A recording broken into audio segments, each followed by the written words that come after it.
As we continue our team coverage about today's decision, just 5 days after her disappearance, investigators found Kayla's body. But since then, it has taken nearly 3 years for some sort of justice to be served. This evening, we take a look back at the timeline of this tragedy. Tuesday night, November 1st, 2016. She was sitting in the lobby while everybody was praying. Then prayer was over and my mom went outside looking for her and she couldn't find her. Kayla Gomez was last seen at her church, Bullard First Assembly of God off Highway 69.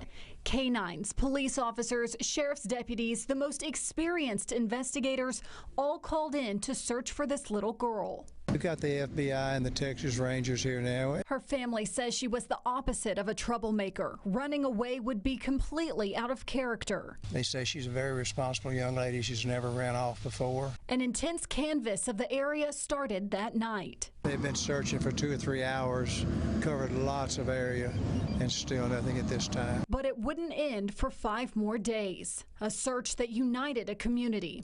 As the news spread, what concerned East Texans most, they never received an Amber Alert. As soon as we heard that she was missing and she was our next door neighbor and we knew her, we said, I looked, there was no Amber Alert, there was nothing. I mean, it was on social media, but my phone never went off. There was no loud, crazy sound, no alarm, nothing. DPS did issue one, but said it wasn't in their power to push Amber Alerts out to local cell phones. A state spokesman said they send the information to the National Center for Missing and Exploited Children.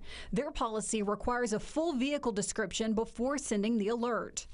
In this case, there was no license plate information available, but hope was not lost for Kayla's family and friends.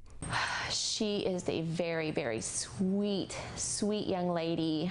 She's very close to her family. She's precious. I mean, every child is precious, but she's the kind of kid you want your children to hang out with. I mean, she's just a really good girl. Hundreds of people gathered to pray. I've got 2 young daughters in that same age group, and I just can't even begin to feel fathom the amount of pain that they're feeling right now. 3 days later, Crime Stoppers increased the reward for any information to $60,000, thanks to a donation by locally owned John Souls Foods. Other local businesses showed support by wearing pink, Kayla's favorite color. One restaurant event raising money, too. You feel pretty helpless when a situation like this comes up for the city, and our hearts go out to this family. Saturday, November 5th, the FBI expanded the search to include members of the community. Hundreds of people showing their support. If I can help this family find their children, then that's why we're here. Children is our life. We're out here to show our support for Kayla. A few hours later, 5 days after Kayla vanished, the moment everyone feared. Her body found in a well on the family's property, just a few miles from the church where she was last seen. On Sunday, then 24-year-old Gustavo Zavala Garcia taken into custody. He voluntarily accompanied law enforcement officers to be interviewed. Upon the completion of the interview, a federal immigration detainer was issued. But this was not his first run-in with the law. Back in 2015, he was arrested for assaulting a relative, deported, then returned. But even in death, the community remembered the bright light of Kayla in her 10 short years. Happy, bubbly, and she had a love for Christ. Pink ribbons tied around each mailbox in her neighborhood. A simple reminder that Kayla's smile lives on. Come sweep me up in your love again. Ven y bárrame con tu amor de nuevo. And my soul will dance on the wings of forever. Y mi alma danzará en las alas de por siempre. I read this and I said to myself, is it possible? Seems like she knew her time was coming.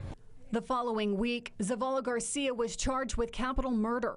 During a polygraph test, he admitted to killing her, but later recanted. Although he was in the U.S. illegally, he was given the same rights citizens have while going to trial. The court's going to try it here. They're going to assume jurisdiction because someone in the United States was the victim. and they're going to try him here. Justice dragged on slowly, and that trial would never come.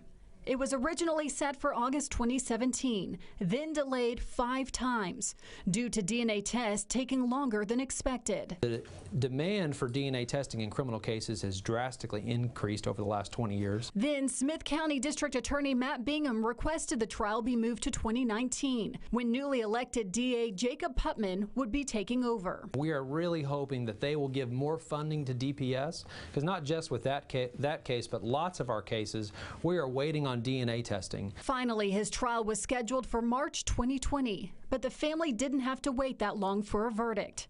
Gustavo Zavala Garcia pled guilty in court Thursday morning. He'll now serve life without parole and waived his right to an appeal. Just 2 weeks until what would have been Kayla's 12th birthday, justice has finally been served.